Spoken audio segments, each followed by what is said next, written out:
Now tops 41,000, the president speaking just moments ago, and what some governors are doing already tonight.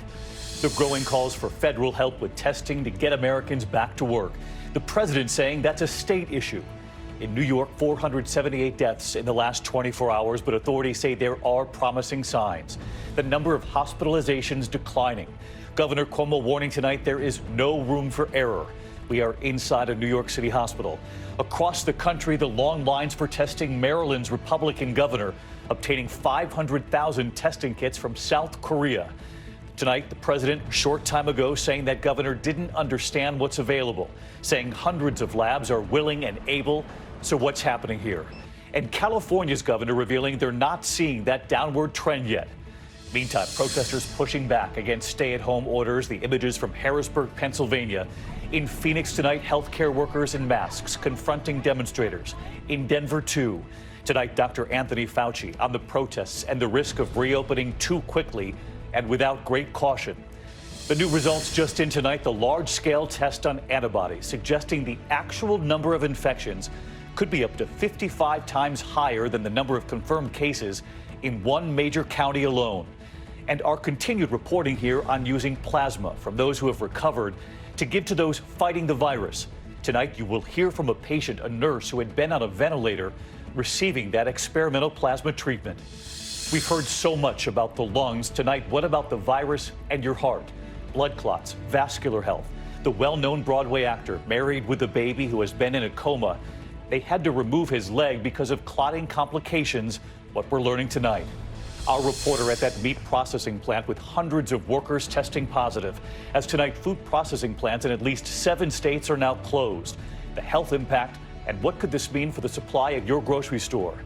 And the economy tonight, the price of oil plummeting to negative $37 a barrel. Rebecca Jarvis on what this means. And on Capitol Hill at this hour, the next stimulus for Americans hits a snag. Where things stand tonight. This is ABC World News Tonight with David Muir. Good evening, and it's great to have you with us tonight as we now begin another week together, another week in America, a country facing a new test now. How do you reopen parts of this country? How do you save jobs and businesses? But how do you do it without putting more lives at risk?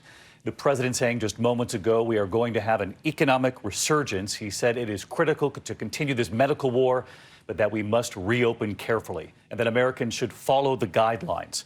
Tonight, we cannot forget the American lives lost. Now more than 41,000 lives lost in this country, more than 9,000 additional lives since just Friday. Tonight, there are encouraging signs from New York. This was the scene inside Mount Sinai Hospital in Queens 3 weeks ago. Patients on stretchers and hallways, you'll remember, every bed filled. Tonight, those hallways are clear. Deaths and hospitalizations are down. Governor Andrew Cuomo tonight, as I mentioned there, saying there is no room for error. And the president revealing moments ago that he'll meet with the governor tomorrow at the White House.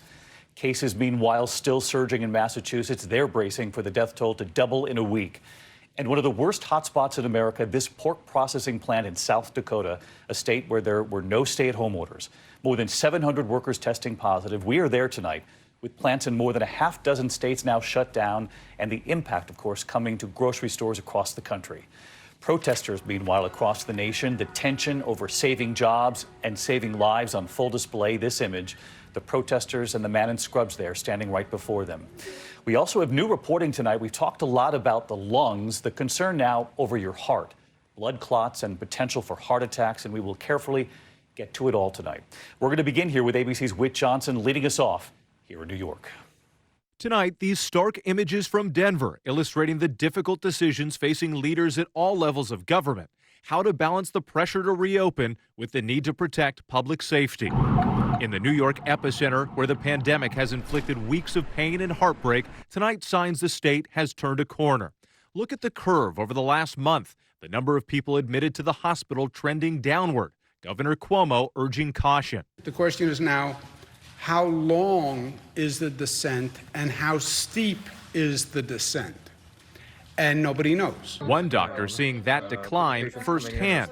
When we first met Dr. Matthew Bai almost a month ago, he described Mount Sinai, Queens as a hospital under siege. You can see all the rooms are filled. Usually these halls are very neat and empty. And now you can see there's patients everywhere. These days, a different picture. No patients in this hall at all. It is a beautiful sight to see. Still, across the country, more proof of the devastating toll. In Michigan, 5-year-old Skylar Herbert becoming the state's first child to die of coronavirus. Skylar's parents, both veteran first responders. Her father, a Detroit firefighter. Her mother, a police officer. They've been on the front line and they've served with honor and integrity, and they did not deserve to lose their child to this virus. Also tonight, stories of hope. In New Jersey, 25-year-old Jack Allard, who was admitted to the hospital 5 weeks ago and placed on a ventilator, now recovered, walking out of the hospital on his own. In Louisiana, a patient discharged in true New Orleans fashion. The country is eager to roar back to life, but places like New York City stuck in a standstill. The Hudson River, usually crisscrossed by boats, now eerily empty.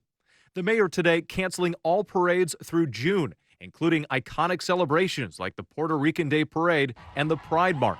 Tonight, growing consensus that the key to reopening the country is ramped up testing. This is one of the new walk-in testing sites that just opened up in Harlem. A line already stretches down the block. The city is increasing its focus on minority communities devastated by the pandemic and vulnerable residents over the age of 65. New York, like many states, struggling to meet demand. In Massachusetts, healthcare workers in full gear administering tests. In Kansas, a long line of cars. In Tennessee, the same story. Nationwide, the demand outweighing the supply. Governors pleading for help. Now they want to have us, the federal government, do the testing. And again, testing is local. Governor Cuomo responding that New York labs are ready to do the tests. They just need the president's help getting the supplies. The big question on the testing is that national manufacturers' supply chain and getting that up to scale quickly. The Republican governor of Maryland compelled to buy 500,000 test kits from South Korea. We provided each governor with a list of the names, addresses, and phone numbers of the labs where they can find additional testing capacity within their states. The governor from Maryland didn't really understand the list. He didn't understand too much about what was going on. Tonight, parts of the country slowly reopening. People flocking to some Florida beaches. In Georgia, the governor declaring gyms, barbershops, bowling alleys can reopen on Friday. Some restaurants and theaters, too, with social distancing. Day after day, we're seeing back-to-work protests breaking out, some larger than others, many echoing the words of the president who has egged them on, even as they violate the administration's own social distancing guidelines. These are great people. But Dr. Fauci warning that the protests, all those people rallying together, could backfire. What you do if you jump the gun and go into a situation where you have a big spike, you're going to set yourself back. Whit Johnson with us here in New York tonight. And Whit, we just heard the president, before we came on the air tonight, criticizing some governors who are concerned about a lack of testing still as we try to get Americans back to work. And the president actually responded saying the Republican governor of Maryland doesn't fully understand the testing that's available. David, Governor Larry Hogan of Maryland claims that he was already in contact with all of the labs on that list the White House provided, but was told that some are federally run and therefore off limits to him. Now, the White House says that will change. Meantime, New York Governor Andrew Cuomo says it's not the labs, but the materials in short supply to carry out the testing. He'll have the opportunity to voice his concerns face to face with the president tomorrow when they meet at the White House. Yes, David? the president revealing that meeting just moments ago. All right, Whit, thank you. And we have been awaiting the results of a large-scale antibody test in Los Angeles County and what it could reveal about just how many people have really been exposed to this virus. Well, tonight the results are just in that one county alone, finding the number of COVID-19 cases may be 55 times higher than first thought. ABC's Kaylee Hartung from California tonight. Tonight, the major headline. The actual number of COVID-19 infections may be 55 times the confirmed cases in Los Angeles County. USC testing nearly 900 people for antibodies, now estimating as many as 442,000 in the county had the virus as of April 9th. But that's just 5% of the population. The tests finding hidden COVID cases, but these tests are not good for telling if someone has immunity. That's because questions remain about whether antibodies provide immunity. There's an assumption that when you have an antibody that you are protected against reinfection. But that has not been proven for this particular virus. While health officials rush to test thousands more in Michigan and New York, critics say the FDA is allowing these tests, many coming from China, too quickly before being proven reliable. But one benefit to testing more people for antibodies, their potential to save lives when plasma from a recovered person is donated to someone who's sick. Connie Griffin is a nurse with Premier Health Systems in Ohio. She and her husband both put on ventilators there, her daughter choosing who would get the one experimental plasma treatment available. In an interview for ABC News Live, Connie, now able to talk today. Do you think you'd be where you are today if it wasn't for that plasma treatment? No, I don't know that I'd have made it without that treatment. Her husband responding to another treatment, and tonight, safely home, waiting for her to return.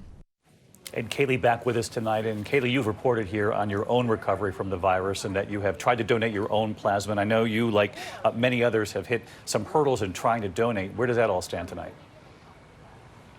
I have, David. In that hospital in Ohio where Connie Griffin received her plasma, it was one of the first in the country giving the treatment. Now, I have spent a lot of time on the phone in the past weeks. I have run into dead ends. I submitted a request on the Red Cross website 2.5 weeks ago. They called just yesterday to say now that I am more than 28 days symptom-free, I can donate later this week. David. Right. Best of luck with the effort, and you'll keep us posted, Kaylee. Great to see you back on the beat tonight. We have done extensive reporting here on the virus and its effect on the lungs, but there's growing data that it can also pose a real threat to your heart. We have been following the case of the well-known Broadway actor Nick Cordero, who has been in a coma, the 41-year-old husband and father. Over the weekend, doctors had to amputate his right leg because of blood clot complications. And so ABC's Steve Osunsami tonight on the virus and your heart.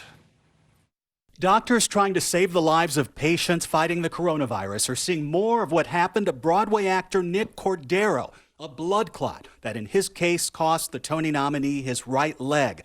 On Saturday, they had to amputate, and he's still in the ICU tonight. His wife explains that it was a complication from COVID-19. He is struggling. Just every minute counts right now. Scientists have known from the start that the deadly virus targets the respiratory system, but in outbreaks around the world, they're also seeing a high number of patients with blood clots. Blood clots that reach the heart are the most concerning. These are lung and heart scans of a patient in his 30s from New Orleans who was fighting COVID-19. And this area here is the large blood clot that was threatening to stop his heart. If we had waited to get the scan or we hadn't gotten it at all, we would not have diagnosed the pulmonary embolism, and we may not have started the blood thinning therapy. We're also learning that the virus itself can do damage to the muscle layers of the heart.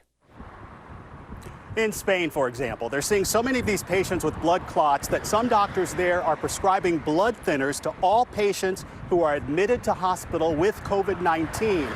Here in the U.S., many hospitals tonight are choosing to do the same thing. David? Important part of the story to follow as well, Steve. Thank you. Tonight, our reporter has traveled to the meat processing plant, one of the hotspots in this country, where more than 700 workers tested positive. That was in South Dakota. That state had no stay-at-home order. And we've learned tonight that plants have been shut down in more than a half dozen states now. This evening, the obvious health concern for the workers and, of course, the ripple effect now all the way to the supermarket. Matt Gutman from South Dakota tonight. Tonight, these assembly lines are turning out to be some of the biggest COVID hotspots in the country. There are now outbreaks at meat plants in 7 states, including South Dakota and Iowa, which saw its largest single-day spike, most of it at meatpacking plants. But so far, the governor refusing to shut them down. And without them, people's lives and our food supply will be impacted. We must do our part to keep them open in a safe and responsible way. Here in Sioux Falls, where the governor has not issued stay-at-home orders, the nation's single biggest hotspot. And within just a couple of weeks, the number of people testing positive at this plant went from a handful to over 700. And activists fear infection could be far more widespread. We're starting to get reports now of family members and secondary and tertiary contacted people of Smithfield employees that are testing positive. The ripple effect into the community is severe. And with the outbreak surging in the Midwest, doctors here warning no place is immune. There's no part of rural America, urban America that it's not going to affect. It's just part of who we are now. And David, for those concerned, the CDC says there is no evidence that the virus can be transmitted through food or that it can live on packages for very long. And employees who say they might have to go back to work here in the next couple of days at this plant or plants across the Midwest tell us they're concerned of additional outbreaks, that they could be infected by fellow employees who are asymptomatic. David. All right, Matt Gutman tonight. Matt, thank you. And of course, to the economy, and the price of oil did something we've never seen before, going negative for the first time. Oil futures contracts closed at negative $37.63 per barrel. So let's get right to our chief business correspondent, Rebecca Jarvis, on this tonight. Rebecca, what does this all mean? David, it means oil sellers have to pay oil buyers to take it off their hands. The bottom line here is that the world is awash in oil supplies right now, but the demand doesn't exist. Consumers are home, businesses are closed. That has sent oil prices plunging. Unfortunately, it doesn't mean that your next trip to the gas station will be free. The national average tonight is $1.81, and the analysts at Gas Buddy predict prices will fall to $1.50 at the pump in the next month. David? All right, Rebecca Jarvis with us. Rebecca, thank you as always. And we're also following the next round of stimulus aid, hitting a stumbling block tonight over testing. The expected deal includes more than $450 billion for small businesses and money for hospitals and testing. Democrats want a national testing program. The White House is resisting tonight. When we come back, the powerful images from overseas and what it could say about the U.S. in the weeks to come. And the chief of the World Health Organization saying today the worst is yet to come. What did he mean by this? And here at home, the storm system hitting tomorrow from Baltimore, Philadelphia, right through New York. AT&T knows you have a lot of things on your mind. Staying connected shouldn't be one of them. That's why we're offering contactless delivery and setup on all devices. And for those experiencing financial hardship due to this crisis, we'll work with you to keep your service up and running. Hi. Because at AT&T, we're always committed to keeping you connected. I'm searching for info on options trading, and look, it feels like I'm just wasting time. That's why TD Ameritrade designed a first-of-its-kind personalized education center. Their award-winning content is tailored to fit your investing goals and interests, and it learns with you. So as you become smarter, so do its recommendations. So it's like my streaming service. Well, except now you're binge learning. For a limited time, get up to $800 when you open and fund an account. Call 866-300-917 or visit tdameritrade.com/learn. With moderate to severe ulcerative colitis,